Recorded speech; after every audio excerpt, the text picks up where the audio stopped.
sebenarnya ada beberapa masalah. Ya, gimana ya? Masalah kamu apa? Aku tuh beberapa kali, ya hampir semingguan lebih sih, sering masuk kelas telat gitu. Nanti kamu konsultasi ke guru BK aja gimana? Gimana ya? Aku tuh takut. Tidak apa-apa, coba aja konseling ke guru BK. Emang nggak apa-apa ya? Tidak apa-apa. Bingung juga ya, harus gimana ya? Sekarang Ini sekarang aja biar kamu Oke, temenin aku ya sampai ke ruang BK-nya di depan pintu ya. Ayo. Tapi aku tuh agak bingung ya mau kemana. ayo masuk aja, tidak apa-apa. Enggak apa-apa. Masuk ini. Apa salam dulu. Ya, enggak apa-apa. Lihat semua. Deket Jangan takut, ayo. Assalamualaikum. Waalaikumsalam. Mbak Yus ya? Iya. Mari silahkan masuk. Iya, terima kasih Bu. Baik. Silakan duduk, Mbak.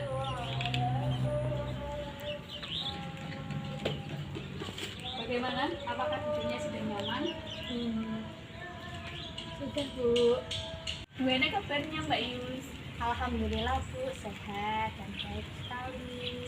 Alhamdulillah. Oh iya, kemarin Mbak Yus habis ikut kegiatan makrab ya? Iya Ibu, saya ikut kegiatan makrab. Oh, gimana kegiatannya, seru nggak? Alhamdulillah Bu, seru sekali di sana. Saya dapat pengalaman, dapat ilmu pengetahuan, dan saling mengenal satu sama lain. Oh, terdengar sangat seru ya Mbak kegiatannya di sana. Kalau boleh tahu itu kegiatannya di mana ya? Iya Bu, kegiatannya itu di Taman Colo, Kudus. Oh, Taman Colok Kudus berarti di sana kan dekat dari makam Sunan Muria ya? Iya Bu, kami dan teman-teman juga sempat ziarah di sana, di Sunan Muria, serta mengunjungi wisata air terjun Bu. Di sana namanya air terjun Dua Rasa. Wah, sangat seru sekali Mbak. Sayangnya ibu nggak bisa ikut ya kemarin, soalnya ibu ada kegiatan di luar yang tidak bisa ibu tinggalkan. Oh iya, kedatangan Mbak Yus ke sini, apakah ada yang diceritakan sama ibu? Sebenarnya ada sih Bu, saya ada beberapa masalah yang ingin saya ceritakan, tapi saya ragu Bu, saya takut kalau teman-teman saya tuh tahu gitu. Oh gitu. Sebelumnya Mbak Yus sudah pernah melakukan konseling apa belum? Belum Bu. Berarti baru pertama kali ini. Iya. Oh iya, tenang saja. Nanti ibu akan jelaskan konseling itu seperti apa biar Mbak Yus paham dan tidak perlu khawatir untuk menceritakan semua masalahnya dengan ibu.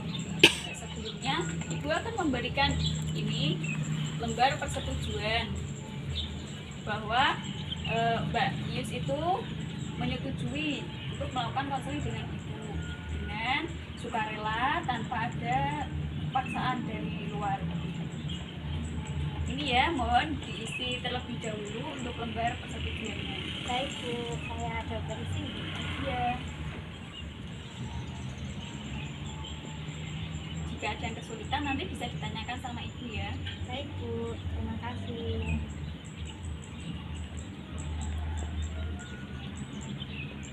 Sudah Bu.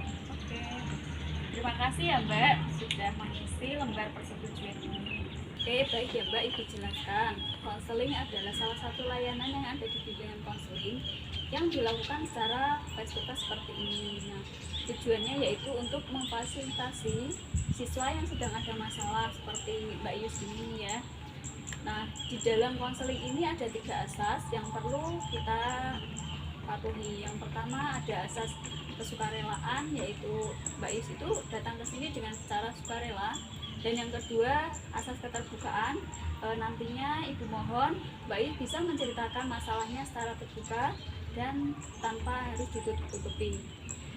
Dan yang terakhir ada asas kerahasiaan. Nah, ini yang paling penting ya Mbak. Jadi semua informasi yang nantinya kita dapat dari sesi konseling ini bisa kita rahasiakan sendiri. Jadi tidak ada yang tahu selain kita, Mbak. Dari luar tidak ada yang tahu masalah Mbak Ius gitu. Apakah bisa dipahami? Iya Bu, saya paham tentang penjelasan Ibu. Terima kasih ya Bu ya. Ya Mbak, sama-sama. Oh iya, untuk waktu konseling ini Ibu ada waktu 45 menit. Jika nanti dalam waktu 45 menit masalah Mbak Ius belum ada solusi, nanti kita buat kesepakatan untuk lakukan konseling selanjutnya ya Mbak. Bagaimana? Apakah Mbak Ius setuju? Iya Bu, saya sangat setuju. Terima kasih Bu. Oke, sekarang Mbak Ius bisa menceritakan masalah yang mengganggu perasaan Mbak Ius pada Ibu. Begini Bu, sebenarnya tuh saya beberapa kali sering terlambat masuk kelas. Saya tuh agak sungkan, nggak enak gitu sama dosennya gitu Bu. Oh iya, Mbak Ius tadi kan menceritakan sering terlambat masuk kelas ya. Kalau boleh tahu bisa diceritakan lebih dalam lagi penyebabnya itu apa sih? Jadi begini Bu, tempat dari rumah saya ke kampus itu tuh jaraknya jauh banget, sekitar 1,5 jam. Nah, bangunnya saya tuh sering terlambat, kesiangan. Saya tuh sering bangun jam 6 dan berangkatnya itu perjalanannya kalau cepat itu sekitar 1 jam, kalau ada macet itu 1,5 jam. Nah, karena saya terburu-buru bangunnya kesiangan, jadi semuanya telat Bu. Saya tuh berangkatnya tuh dari rumah jam 7, padahal pertemuan kuliahnya itu berangkatnya 7:30 Bu. Oh, oh iya, kalau boleh tahu keterlambatan itu sering terjadi ya Mbak. Kira-kira dalam seminggu itu Mbak Ius terlambat berapa kali sih? Saya sering terlambat itu kira-kira 3-4 kali Bu.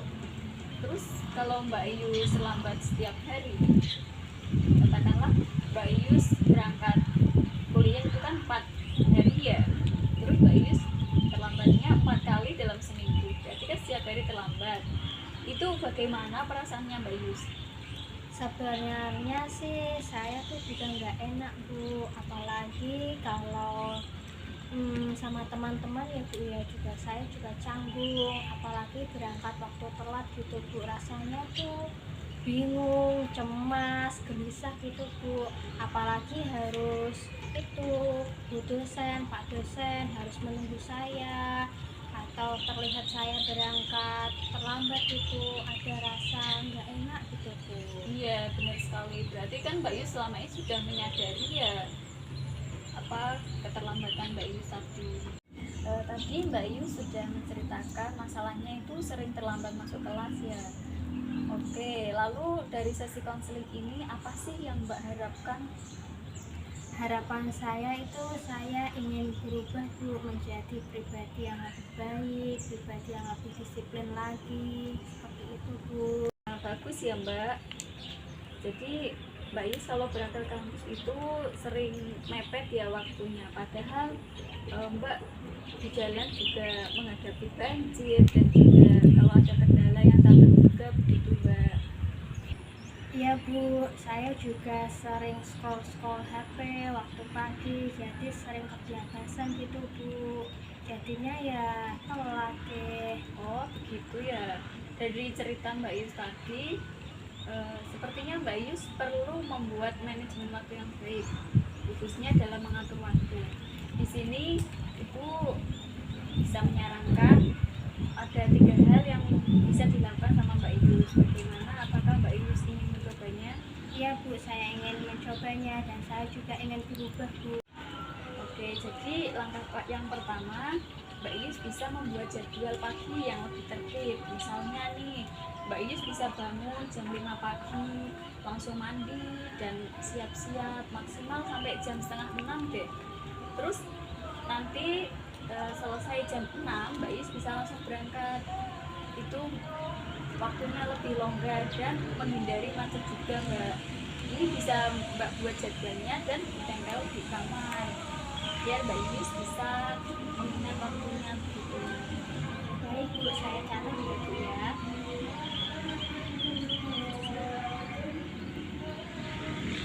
Dan untuk langkah yang kedua, Mbak Yus bisa mencatat di setiap harinya jam berapa Mbak Yus bangun, jam berapa Mbak Yus berangkat, dan apakah Mbak Yus bisa datang tepat waktu atau tidak. Baik Bu, seperti membuat jurnal gitu ya Bu ya? Iya, betul sekali. Nah, untuk yang ketiga bisa untuk penguatan diri Mbak Yus nih, misalnya jika Mbak Yus bisa datang tepat waktu minimal seminggu itu 3 kali ya. Mbak Yus bisa kasih reward kecil untuk diri Mbak Yus, misalnya nonton film favorit, terus membeli makanan yang disukai Mbak Yus begitu. Wah, menarik sekali ya Bu ya. Saya semakin semangat nih dari sisi konseling ini, dan saya akan menerapkan saran dari Ibu seperti membuat jurnal manajemen waktu ya Bu ya. Iya. Nah, sudah bagus ya Mbak Yus. Nah, dari sesi konseling hari ini sama Ibu, apa sih yang bisa Mbak dapatkan? Hari ini saya mendapatkan bahwa saya bisa menyadari kalau saya itu sering terlambat berangkat ke kampus, sehingga dan saya juga menyadari Bu kalau saya sering bangunnya itu terlambat karena sering banget kalau di pagi hari itu scroll TikTok, Instagram, jadi saya sering telat, dan untuk manajemen waktunya juga tidak bagus Bu. Hari ini kan kita sudah membahas dengan beberapa Mbak Yus tadi, lalu sudah membuat rencana dan jadwal pengetahuan. Nah, dari sini Ibu ingin Mbak Yus menjalankan jadwalnya dan mencatat semua hasilnya sampai pertemuan kita berikutnya ya Mbak. Baik Bu, saya akan mencoba untuk disiplin dan melaksanakan saran-saran Karena waktunya sudah habis, Ibu akhiri konseling hari ini ya, dan tunggu hasilnya di minggu depan. Nah, Bu ya Mbak, apakah Mbak bisa? ya Bu, saya bisa.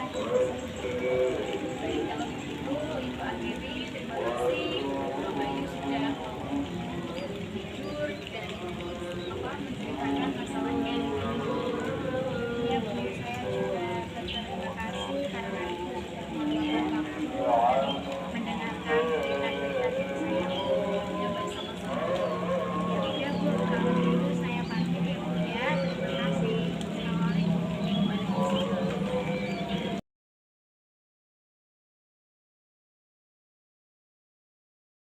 Assalamualaikum Bu. Waalaikumsalam. Pagi Mbak Yus. Selamat pagi Bu. Senang bisa bertemu dengan Mbak Yus lagi. Iya Bu, alhamdulillah saya juga senang bertemu dengan Ibu.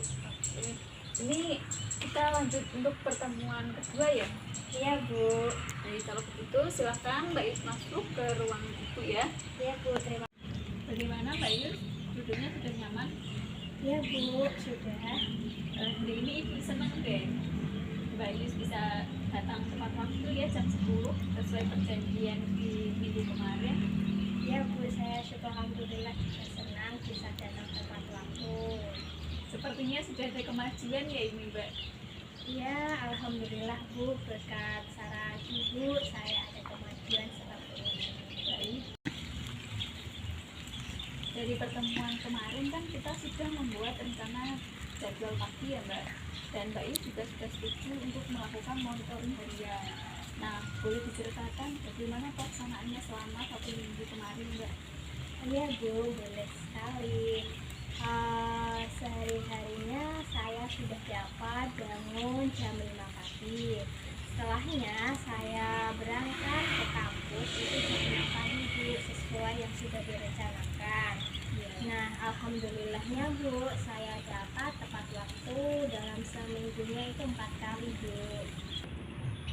Wah, bagus sekali ya Mbak. Itu berarti sudah lebih dari batas yang kita tentukan kemarin ya.